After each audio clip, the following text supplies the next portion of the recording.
अस्ति खाएको झन्डै मऱ्यो। दिन्छु कि काँडा बिनाको माछा हो। काँडाको सबैमा हुन्छ अलिअलि। होइन मलाई त काँडा नभएकै चाहियो।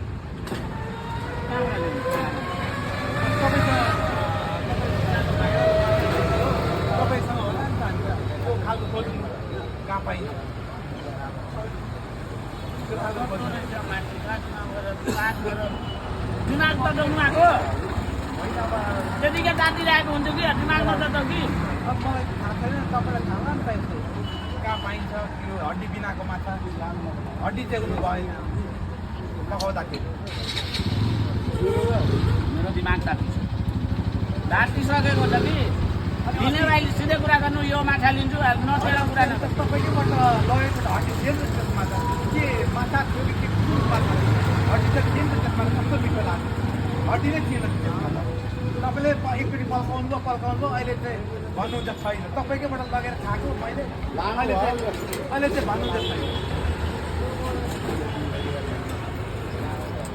सुरुमा पल्काउनु हुन्छ अहिले चाहिँ छैन मलाई।